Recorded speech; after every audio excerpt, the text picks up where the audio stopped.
Good morning, good afternoon, good evening, wherever you are joining us here today on another episode of Summit Live. If you happen to be joining us live right now, type in hashtag live. If you happen to be watching the replay, type in hashtag replay so I know who is joining us throughout this session today.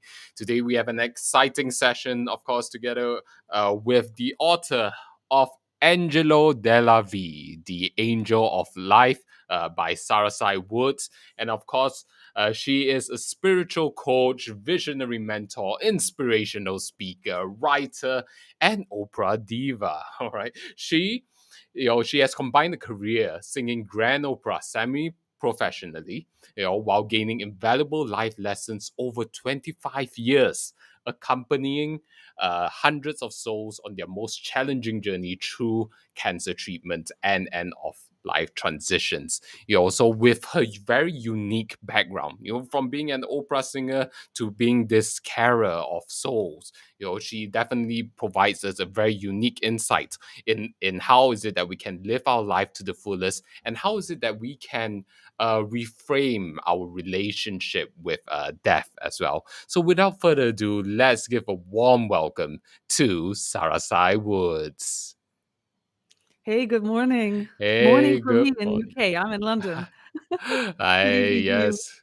Great to see you. You see, we've got Tak Tak, of course, joining us live from the Philippines. We have John, the founder of Summit, live from Malaysia. And then we have Michelle as well, joining us all the way from Australia. So it's great to finally have you here. Sarasai, I've had the great fortune to be able to work very closely with you. As I've written in my post, you are my spiritual guide. And just to share with all of you, for the past, I believe, close to a year. We've connected together, and really, Sarasai has helped me on my journey in finding my purpose. But not only that, she is able to help me unlock my voice in a way where it aligns to my true purpose. So no longer do I have to be fearful about or what other people think, or fearful about what to say, where everything just flows naturally, where that blockage is just cleared away. So with that, I'd like to thank you, Sarasai. So My pleasure and yeah, so for privilege. the benefit of our audience, could you share with us your very, very interesting journey? How is it that you've come all these years through your experience, and then to where you are today as a spiritual and transformational coach? Well, when you ask that question, I think that it started in childhood. I remember with my dad being up the Dublin mountains when I was only about 9 or 10 and asking him, Dad, who are you really? Who are you when you're not dad, when you're not a husband, when you're not, he was managing director of Polygram Records in Ireland. Who are you when you're not playing all these roles, basically? What child asks this? But that was where I lived. Like really always looking deeper into who are we and what's it all about. So I went through a transition, normal. I first became a nurse straight out of school. And side by side, I'd always sung. So then, literally, when I finished my nursing training, I came over to London and I went to one of the top music colleges in London for my 4 years undergraduate training. And then I did 2 years postgrad and then developed the career singing opera. And side by side, I lived in two worlds, kind of the world of the ego and the I am, where people were saying, oh my God, you're amazing and how wonderful. And it was all about me. And then the world of supporting people going through cancer diagnoses and through end of life transitions. And that was where I found the truth of who I am, because I realized when you're focusing on serving others, it's not about you, and you get to experience who you truly are in those moments. And so I juggled these two careers side by side. And what happened was my mom was diagnosed with cancer. I had a dream about my mom. I was in London, I'd finished music college, and I had a dream, and she was really upset in the dream.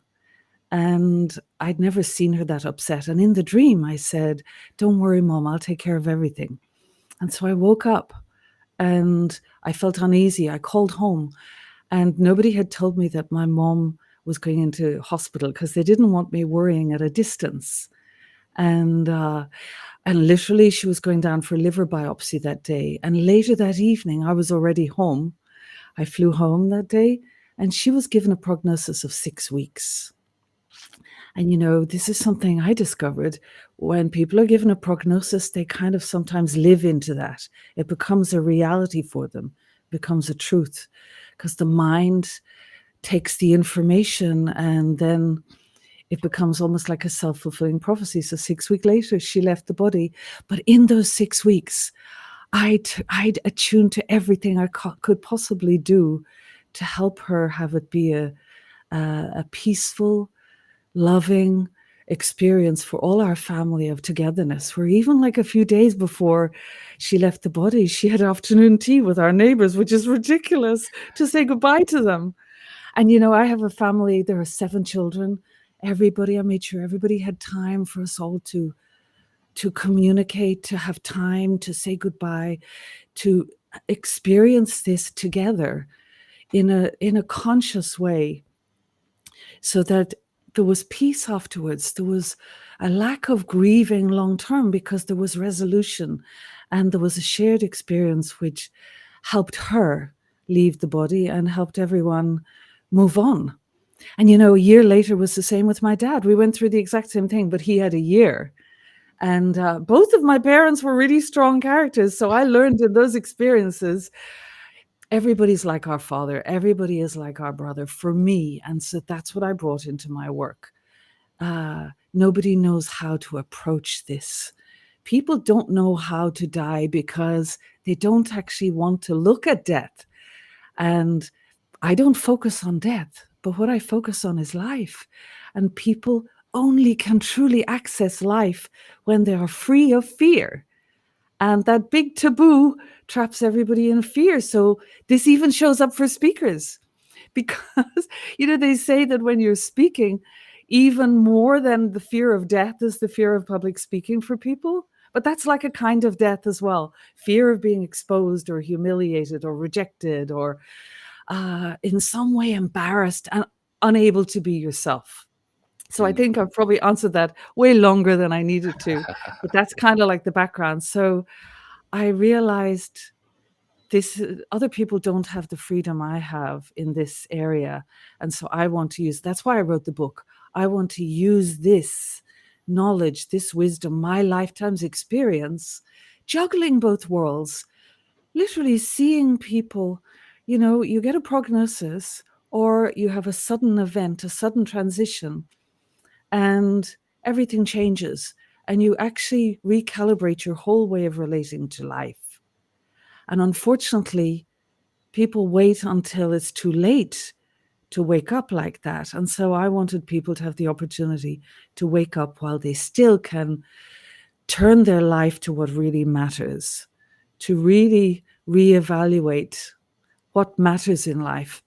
And what I discovered is this gives people power to be fully conscious, living on purpose by design and not by default. So it's kind of like a 360-degree journey that just has me really privileged to pass on what I have learned over my lifetime in my program now and in working one-on-one and mentoring people and speaking further about this topic.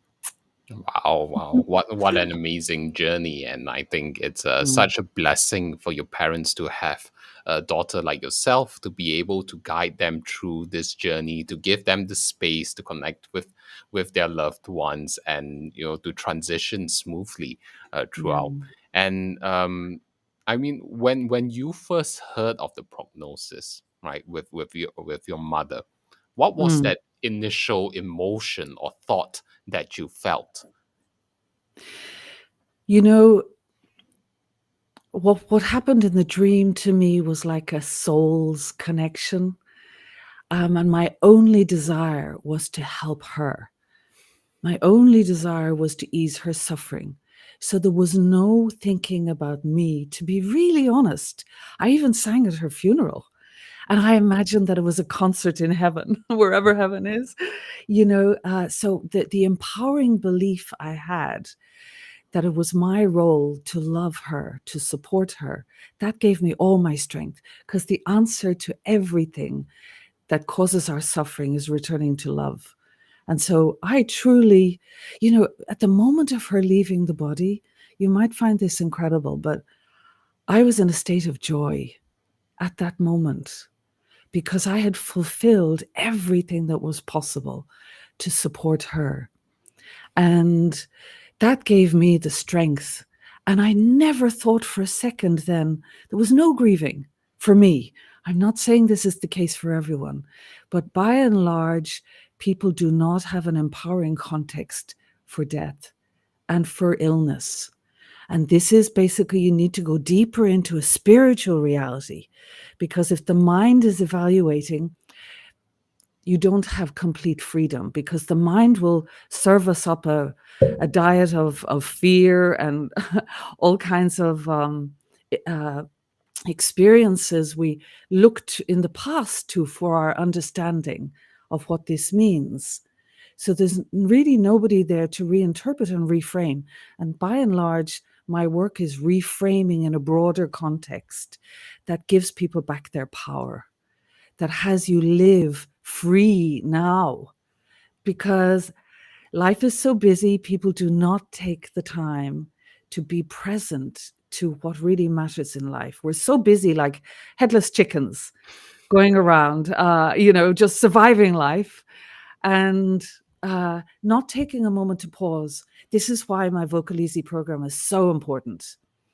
Yeah. In that 6-week training, it's transformational, it's healing. It gives people back to themselves, because most people have a version of themselves that they present. This is the social mask, and it's also the adaptive, the identity that you took on to try and be the one that would be loved, to try and be the one that would win the prize, to try and be the one that would not get rejected. And so people are walking around in life with their masks on, and therefore that costs you authenticity in communication. And I'm all about people having conscious choice and having freedom to be themselves. So my Vocalezy program, which is informed by all my experiences, allows people to finally be themselves as they are, in the moment, by the moment, so that there's no need to hide. There's no need to perform. And as you know, dealing with speakers, a lot of speakers feel they have to perform in some way to present some idealized version of themselves that we never quite reach in life. If you think about it, everybody has something in the background that they wish they could do better or present better. And to be okay with who you are allows you to be present in the moment. And then you become responsive rather than reactive. Mm. And that gives people a lot of power. As you know, I mean, I have to point to you, Ching Yu, because I think you have gained a great degree of mastery in being present. As an interviewer, you give the space to people. I think you're becoming a master at this, honestly. And it's a different version of interviewing where it's about being authentic, being honest, being able to be. Look, today, if I'm being honest, I battled with my green screen. I know how to handle everything and it just didn't work. So you have to just be in the moment. Am I going to let that stop me delivering an important message to people? No. You're going to have to forgive imperfections and to have license to not be perfect. Let's people, like, it's like the get out of jail card. And to have that in all relationships, in all your communication. What would life be like if every time you spoke, you were able to speak from your heart? That you didn't have to censor your speaking. Mm. Who doesn't long for this freedom? Things are always going to happen. Something's always going to go wrong. You'll forget your lines. Your video won't play. You know this because you're living it. Yep, yep. I think But it's very very easy as well for people to fall into the trap of self censorship to the yeah, extent where they don't even realize they're self censoring themselves yeah, anymore. It becomes yeah. second nature, and it's only until I like to say where that environment becomes unsustainable, right? Where you feel that Mm, there's a part of you where you feel where your message is trapped within yourself, and then it mm, can come up in the form of depression, or you just don't know why you don't want to wake up yeah, anymore, right? Yeah, and it's so yeah, yeah. important. And you know what that's about as well? So we're talking about loss today. Loss can be any kind of loss, but really it's loss of connection to yourself. That's what shows up in loss, loss of connection to the truth of who you are. But you know, Ching Yu, most people have no idea who they are. They don't know who they are. So I want to make something clear though when I'm talking with you. In my program in Vocalezy, there's two aspects to it. One of those aspects is looking at your voice, your physical voice, the larynx, how that works, how you use your voice, the command of your voice, making sure your voice is grounded in your body. What does that mean? Your voice is your vibration. It's an aspect of who you are. It's a part of your identity. And a lot of people are even detached from their own source of energy, the breath in the body. Now, if you think about it, the breath, when you come into the body in birth, it happens with a breath in life, in physical realm. When you leave the body, it's also with the breath. And the breath is your link to your source energy. And so if you don't ground the breath in your body, you kind of disconnect it. And then you have the voice of the mind. The mind is like a whole cast of characters in there, all wanting to take the microphone.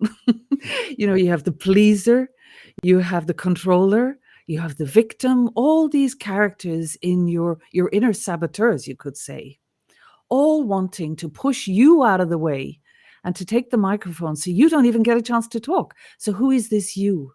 Your inner voice, the truth of who you are. So, I help people join those three voices together so that there's congruence in their messaging and in their speaking, but not just when they're performing, not just when they're speaking publicly, but in life, in their relationships. And if you think about loss, loss can be loss of a job, loss of purpose. You mentioned people with depression. What is that? It's loss of connection to your own spark within, loss of the feeling of power, that you have autonomy in your life, that you can be in the driving seat. Just stop me if I'm going on too long. I see there are people joining. And so, Yeah, I see Michael sharing, yeah, "Come as you are" was a very good slogan taken by by a famous company because it is linked to what people deeply need. We yeah, all want to feel comfortable and not have to hide behind conventional behaviors, right? yeah. And what do you find is the biggest roadblock in people allowing themselves to be themselves or to find their true selves? Well, you could say not being present, because when you know who you are, you have a choice. But if you don't even get in touch with who you are, you're like a running on autopilot. There's no conscious uh, creation or communication. So you're subject to your reactions. So you cannot be in the moment. So if you can't be in the moment, how can you present yourself? You're not actually there. You're in your head. And so what I do is I like people to get into their hearts.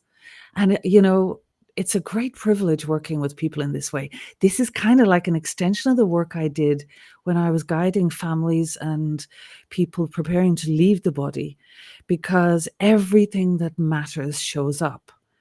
And so I'm blessed that people really trust me, and they trust me with their deepest, innermost secrets in a confidential, safe space. And I know how to navigate. I actually use fun exercises, vocal exercises, to divert their minds so that we're playing. It becomes like fun and play, but it leads them to their heart, where it's easy for them to just be. And the relief of being able to be yourself is enormous. And then you get that feeling of wow. And so then I give them techniques, ways of managing that so that they have conscious choice. But actually, breakthroughs happen very quickly, where even in one session, people experience remembering who they are. And then there's a choice. A lot of people are so disconnected. Listen, the busy world with all the tasks we have to do, with all the demands on us.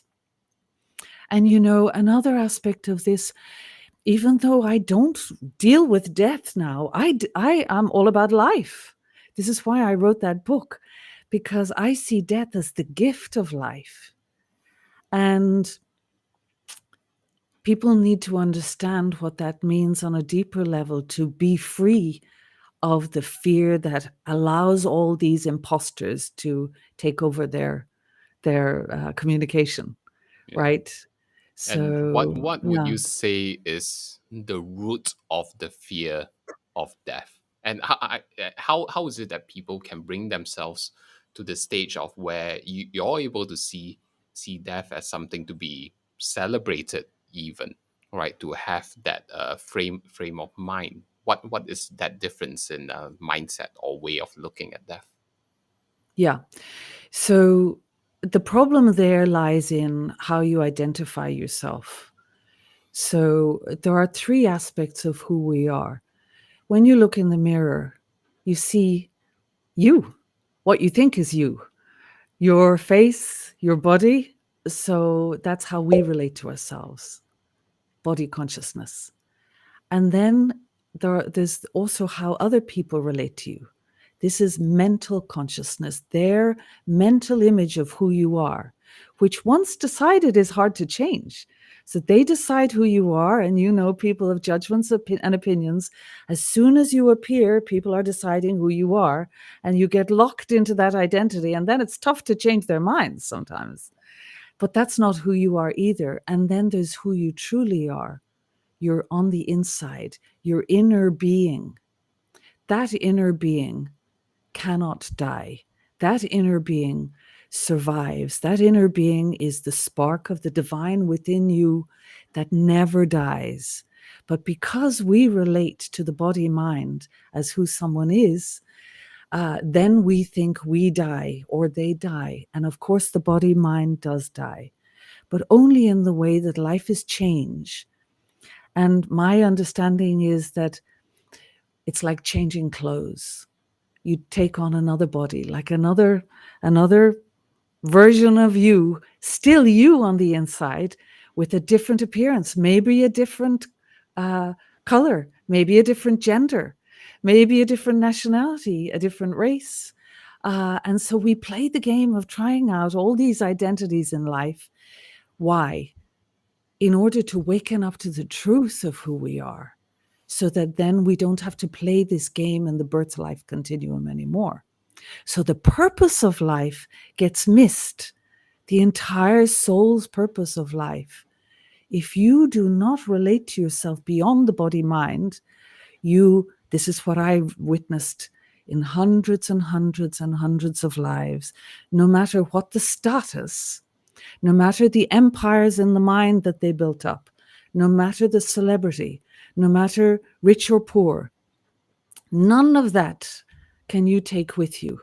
When you're in your pajamas at the end of your life, you've run out of energy, you've run out of time to actually get the lessons you came here for, which is why it's critical that you actually become conscious of why you are here.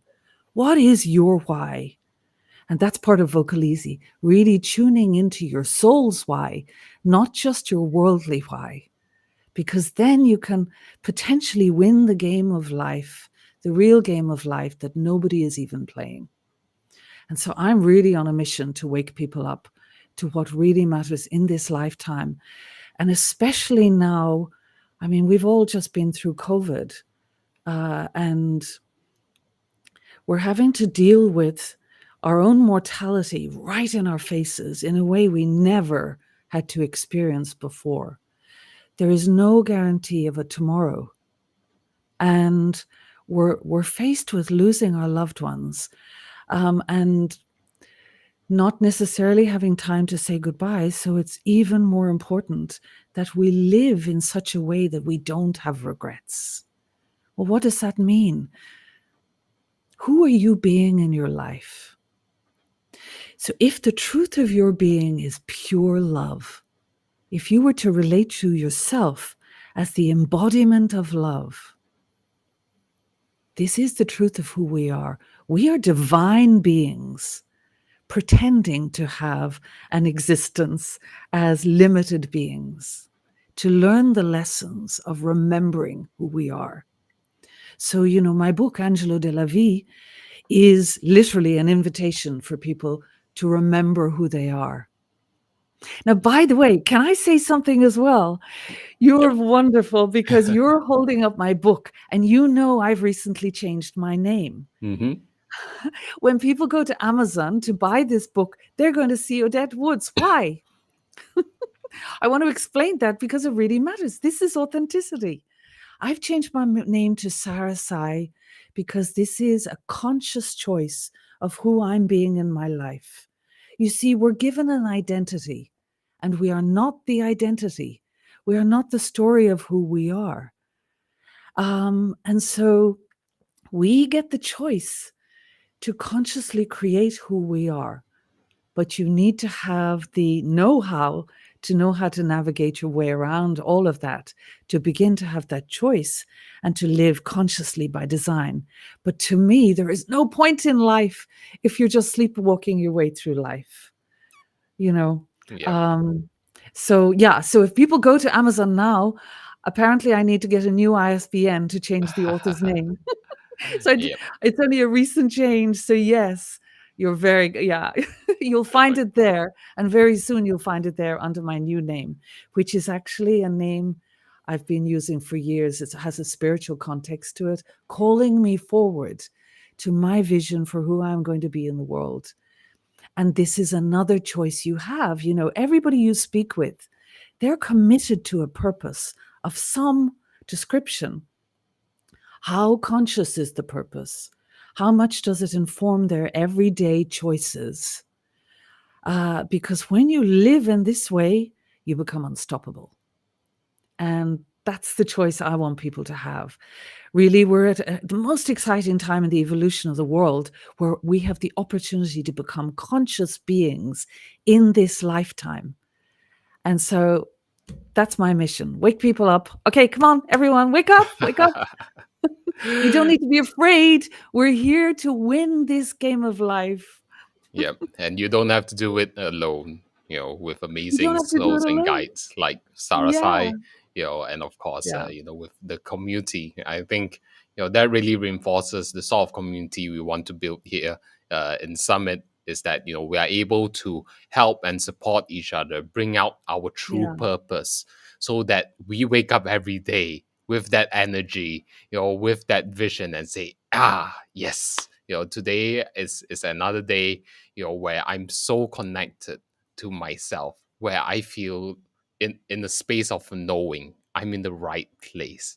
No longer do I need to feel held back by a job that I hate, by Yes. routines that's not serving me, to break free of those chains and truly be free, right? Because I think, we have been given this gift of life, and it's not something that, we should take it for granted, and then, as you Mm. mentioned, just sleepwalk through life and not really unlocking our true purpose, to be conscious beings, to have Mm. that choice to choose, right? So Michael asks, how do we reconnect on a daily basis with ourselves? How can we deal with this reconnection necessity inside our habits? How do we translate it into our daily habits? So everything is about presence. So do we have time to do a very quick exercise? Yeah? Yep. Okay. So in this moment, Michael, and hi, Michael, I remember you. Uh, Take a moment right now, close your eyes, and I want you to just listen to the words I'm saying. This is the sound of your very own breath. I want you to breathe in on the word so, like this. So, and breathe out on the words ham. So you don't have to say the sounds, just imagine those words. So,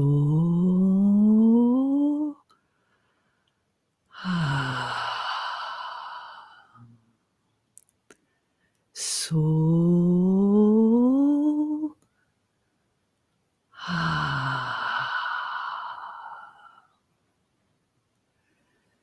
so,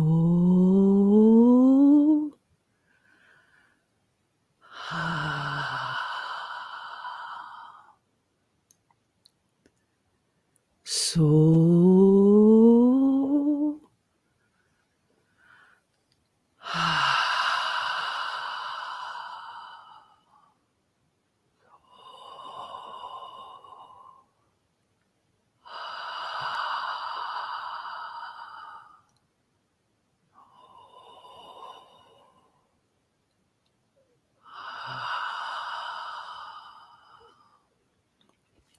you can very gently open your eyes again.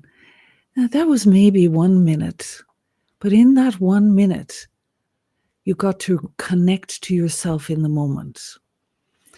What do those words mean? Those words mean, I am that. I am that I am. You're tuning in to that eternal being inside you, your pure consciousness, and you're bypassing the mind. So you're giving the mind an instruction to bypass the mind. Listen, the mind is like a naughty kid at the supermarket going grabbing all the sweets off the shelves. And you are the parent. You're going to tell this mind, okay, come here, you can have one sweet. And this is the sweet, the word soham. So you're directing the mind to bypass the mind. Listen, our mind is our best friend. You're going to find a lot of people teach mind mastery, and that's wonderful. I love that. I also will give you tools on mind mastery because your mind can be your greatest servant. But if you have your mind as your master, you're the slave. So I'm going to help you go beyond the mind, so that the mind is serving you. And it's you can appoint it like VIP or CEO, not CEO. You are the CEO of your business, but you can appoint the mind as your top deputy, your right hand person to, to work with you. So you give instructions to the mind, but then you tap into a deeper awareness, and that's when the real conversation arises. Living from that deeper awareness. That's a great little exercise, which you can use if you're sitting on a train. Don't use it when you're driving. But even if, that's actually a great little tool. We all come across moments of resistance where something's going on that we don't want. In any moment, rather than arguing with reality, which is the resistance. To me, all resistance is suffering. It's arguing with what's so. So in any moment, you can just close your eyes, tap into that inner being. That's when choice arises. And then you're back in the driving seat, right? Yep. Yep. Thank you And for the question, Michael. I hope that answers it for you. wonderful. Yeah. I guess the next question that comes to mind then is that, do we always have a choice in our lives? Yeah, that's a very, very good question. Now, that goes deeper, and that's because you are very conscious in how you live your life. And that might be a challenging question for some people, because that brings up the question of free will, right? We are taught, I don't know what you were taught growing up, but we are taught that we have free will. So, my understanding of this is we have free will, but who is the one that has the will? So if it's the mind that is deciding, that's not us. So if you identify with the mind, you have conscious choice to tune in to your inner being. So ultimately, one of the battles we have in life is when we feel we are not in control. And death is one of those times. Any sudden transition, I mean, I experience this with people with cancer diagnoses. You just mention the word cancer and people automatically feel out of control. They feel they're going to die. You have two choices in that moment: to go dig deeper, and it actually can be the greatest gift of awakening to the truth of who you are. Again, I've experienced that many times. These traumatic times of great transition thrust upon us, where we have no power in the moment, we think, can be what lead us to the surrender of control, which is actually the acquisition of freedom.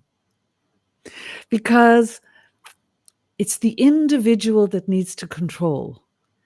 And in this world of duality, we relate to ourselves as separate from everyone else. And that's because we are in a body. And my body is different to your body. Therefore, if I relate to you as Ching Yu with that face, that body, then obviously that's separate to this face and this body. But if you relate to yourself as the limitless self, the embodiment of love, pretending to be Ching Yu or playing the part. Look, I lived a life on the stage. I still sing. But each time you go on stage, you're playing a role. You're playing a character. But if you think Ching Yu is your character, then that's the only character you get to play in this lifetime. It could be a bit boring, where you're forced to stay on stage all the time. You don't get to go off between acts. There's no rest to put your feet up or have a cup of coffee, right? Mhm. You're forced to play this part. So when you tap into the truth of who you are, you get to play whatever part you like. You get to recreate. You can create another identity. So therefore, you have a freedom beyond control, beyond limitation. And so even though it's outside of control, it's the freedom that is the truth of who we are that you begin to tap into, where there's no longer a need for control. There's actually a wonderful embrace of surrender. That's where I live, in surrender. Who are you surrendering to? That's a good question, right? I heard you asking. I see your face. Who are you surrendering to? You're surrendering to the all that is, to the universal self, to our divine truths. So this is where people run into roadblocks sometimes, because they think that's got something to do with religion. Nothing to do with religion. There are many religions in the world. There are many versions of truth, but all point to one reality: our divine beingness, which is the same in all sentient beings, that we are all. And because we relate to being in this body, we think we are the individual self. It's all about your identity. So therefore, when you transcend the individual identity, you begin to experience yourself as all. Therefore, when you're speaking to somebody, you're speaking to yourself. When you're judging someone, you're judging yourself. Oh, that's not good news. Because then there's no escape. You can't actually judge anyone because that's an aspect of yourself. For anybody who ever heard of Dr. Ihaliakala Hugh Len, they will know about Ho'oponopono. And there was this great doctor, I think he was a psychologist or something. He used this principle of oneness to heal everything within him that it showed up in the external reality. And that's more like the truth of who we are. We are an aspect of God. You know, people don't like to say the word God anymore. I do not agree. Imagine a loving father, a loving mother, like we all have a version of our parents who loved us the best they knew how. We're told that parents love unconditionally, but a lot of people might say, well, it wasn't quite unconditional. But therefore, we don't have an experience of what true unconditional love is, what divine love is. Imagine the most loving mother, father, divine presence in our life in every moment, knowing everything about us, loving us no matter what. This is the truth of who we are. We are an aspect of that. But as long as we're listening to our small version of ourselves, we cannot be realized as that. When we begin to realize that aspect of ourselves in our own experience of life, we begin to witness it in others. This is the spiritual journey we were born for, to awaken to the truth of who we are as an aspect of God, as the embodiment of love. For me, God is another name for love, the truth of who we all are. Does that answer the question? Oh, yes, yes, definitely. And it definitely dives deep into our relationship with God. And I think, like when you mentioned with love, that unconditional love, right? Yeah. And are people who have not experienced unconditional love towards themselves able to give unconditional love? Is that a That's really possibility? interesting. Yes. The answer is yes, because we are not our circumstances. So sometimes great souls come into the body and have a lot of suffering in their life. So they're not given the ideal circumstances. When you reframe your suffering in the context of your spiritual journey, that can be the greatest gift of awakening if you have somebody to guide you in that awakening. Sometimes the gift of suffering is the gift of remembering who you are. When you can go beyond the victim mentality in judging the suffering or in being victim to the suffering, when you reframe suffering as a gift, which it requires a certain level of consciousness and a certain ability to be mentored in this way, really, to be able to go beyond your opinions and judgments, to be able to be coachable, to learn, to be willing to let go of your strong ideas about reality, how it is and how it isn't. You can begin that journey. And, I even, from personal experience, I used to wonder about this in helping people leave the body. My objective was always to help people reduce suffering. And sometimes it wasn't possible because when people were unresolved in their physical lives, there was sometimes suffering before they left the body. And I came to learn that that suffering was actually a gift to help them learn these lessons before they leave the body. For many people, those were lessons about control. They lived a life of great control, and then they arrived at a place where they had no control. And that's really uncomfortable for people who are hanging on to control. But when control is met with love, with consciousness, with somebody who wants to help you transcend what you're resisting, you can go beyond. And then you can learn that lesson in this life that you don't need to recreate it in your next one. Because if you think of life as a school where you go from class to class and eventually you get to graduate, from school or college. I do see that. Death as graduation to the next class, if you get the lessons. But if you don't do your homework, you're not going to pass the test. And then you come back to do it all over again with the same cast of characters.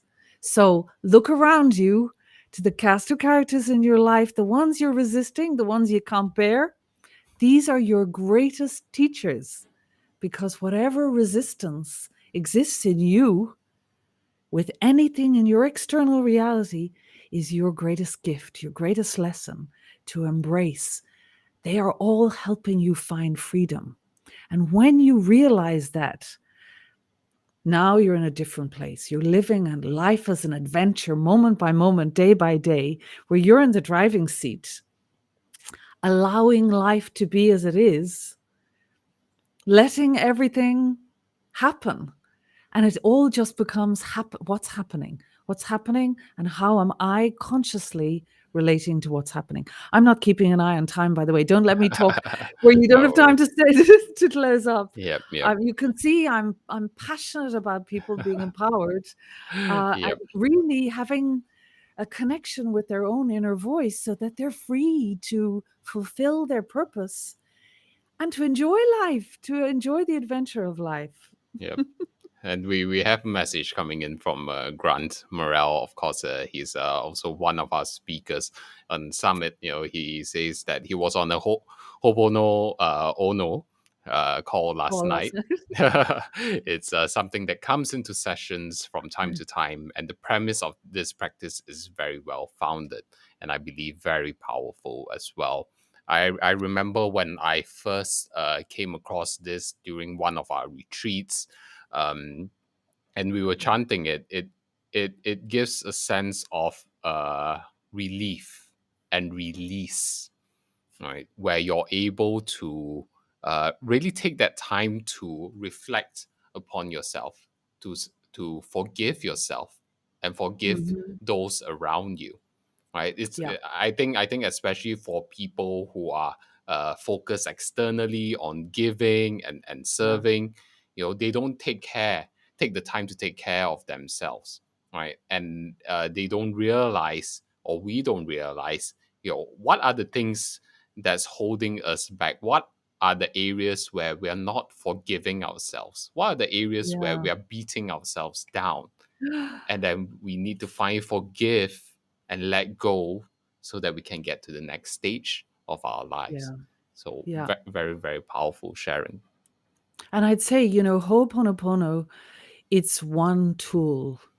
I don't represent Ho'oponopono. It's a tool that I can share with people, but it's not what I do. Just so that there's clarity there.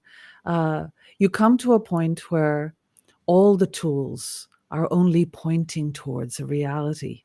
And you ultimately need somebody who's walked the journey before you to guide you on that reality. Somebody who knows how to interpret everything that's occurring for you in your lifetime in a way that frees you to reframe everything that occurs, that you are free to go beyond all circumstance. And if you think what stops people, you know, everybody has their challenges. There's nothing more certain in life than change and challenge.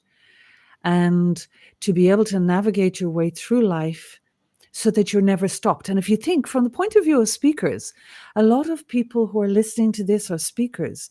What happens if you're due to make an important speech, or you're delivering your program, and something in your personal life really stops you in your tracks? How to navigate around that you're free to be authentic, and that you are not disempowered, that you're able to tap into an inner truth which has you not be stopped. And also to be comforted that everything in our lives serves us. Everything serves us. Everything is a gift. Every moment is a precious gift. And the thing is, a lot of people waste that gift. They don't realize there may not be a tomorrow. Any of us might not even be here this evening. I don't say that to scare people, but like, life is urgent. Getting on track is urgent. We discovered this with COVID. There are no guarantees that you'll be able to, you know, prioritize what really matters when you've built your business, when you've done what you think you want to do in this worldly life. Those are important. We're all wanting to achieve, but that's not the point of your life. The point of your life is to waken up to who you are. And so factor that in and bring that in to every aspect of your life. Then you're winning in both areas, in the worldly side of things, in who you create yourself in the worldly reality as, and you're also winning on the spiritual side of things, learning your lessons consciously every day. That's the winning ticket. That's the Mm, winning ticket. mm. Yeah. Uh, so one of the things you mentioned was urgency, right? Yeah. And I think this is a push and pull for some people, where they feel that there's so much urgency that it brings about anxiety in their lives, right? So how do you Yes. navigate that, the sort of urgency that is constructive versus destructive? Yeah. So it's all again about being present. So the mind has opinions and judgments about every moment. And so you're either empowered by the mind or disempowered by the mind. So the first thing is get present, notice who's doing the talking. Every time you speak, who is speaking? First of all, you need to know who you are to know who's speaking.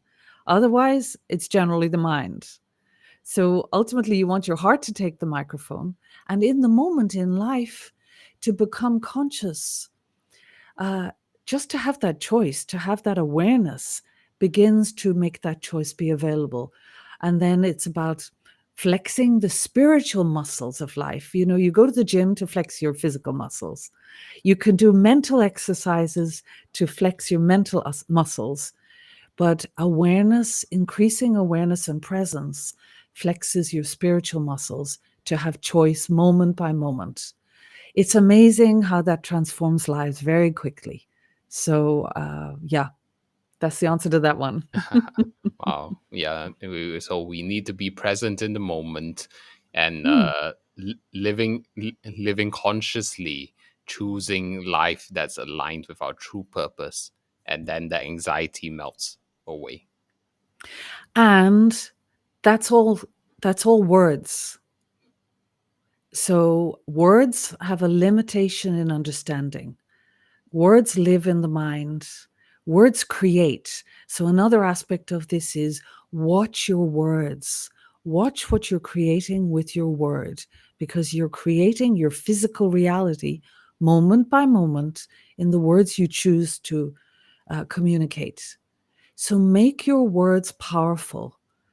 Notice what happens when you speak, what you're creating as an end result, because this is what gives the power to the mind. When you're speaking disempowering uh, beliefs about yourself, like I'm not lovable, or I'm not good enough, I wish I'd done this better, or whatever our judgments, that running commentary that we have. When you're listening to that and speaking that out into the world, you're literally creating the trap for yourself. So become more conscious of the words that come out of your mouth. Then you again become a conscious creator. You're stepping into your power. You're realizing I've got the power to create what I want or what I don't want. And the mind will look for what you want or what you don't want. So get the mind on the job, looking for what you want to experience, and have your words be congruent with that in creating your reality consciously by design, not by default.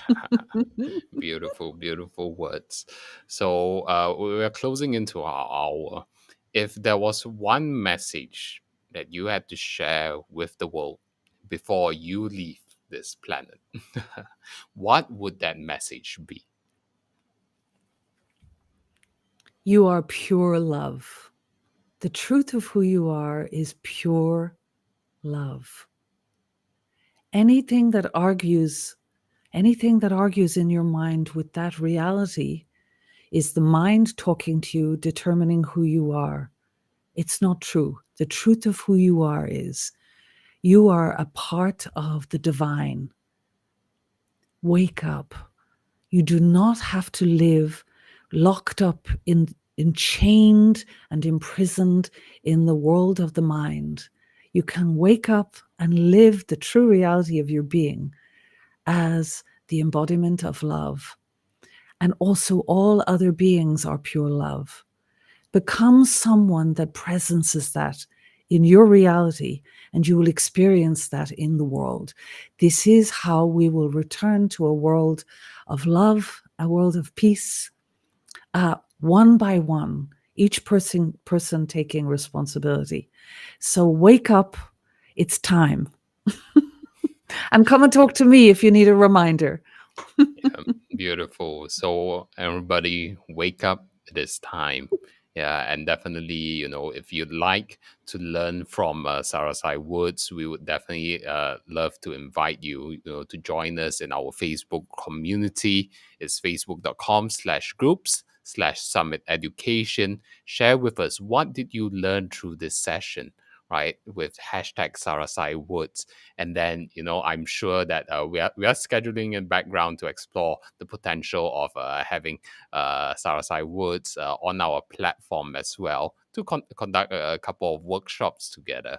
And so, if you're interested in our education platform, it's summitasia.com/free. You can join that right now, and then you can unlock 2 amazing courses immediately, right, on our membership. And you will definitely be informed when we have Sarasai Woods on our platform, right? And again, you can also find Sarasai's book, Angelo Della Vie, The Angel of Life: Discover the Hidden Secrets of Living and Dying Well, on Amazon. Okay, right now it's still saying Odette Woods, but in the future it'll be Sarasai Woods as well. So it's time to wake up, create your life, and yes, Sarasai, do you have any parting words? I'd really like to thank you, Ching Yu, for inviting me to join you today. It's a privilege. And this is my first interview as Sarasai Woods. I'm really delighted it's with you. Yeah, and you're such a wonderful interviewer. And I'd like to say as well, I have joined Summit Asia, this is Summit Live, and this what you just mentioned. And I think it's an extraordinary opportunity that people might not know about. So definitely follow that up, because they're extraordinary speakers. You're creating something that I think is generating the leaders of tomorrow, because you're supporting people in creating their brand, their purpose, their offerings to the world, and you're giving them an opportunity to highlight those. I think it's really extraordinary. You're a wonderful interviewer. I love interviewing people as well. You create such a generous space for people. So people are going to love exploring this because you are interviewing people in this, right? Yep. Yeah. And I think I'm watching mastery in motion, honestly. I really want to thank you from the bottom of my heart, giving me this opportunity. It's been a complete privilege, and I hope it's been of value to people. Thank you very much, Sarasai. It's our privilege to have you on our platform as well. To your wonderful support for the community, and your generous heart, energy, and soul. Right. So we are really looking forward to having you on board and sharing your message together with us. Of course, you can look up more about Sarasai Woods together with her Vocalezy program. Very, very powerful. I highly recommend it. So with that, thank you very much, Sarasai Woods, and thank you everybody for joining us throughout this session. Grant Morel says, beautiful words at Sarasai Woods, right? So, join us in this beautiful community. It's www.facebook.com/groups/summit education. And we will see you at the top. Okay, goodbye for now, everybody. Thank you very much for joining us.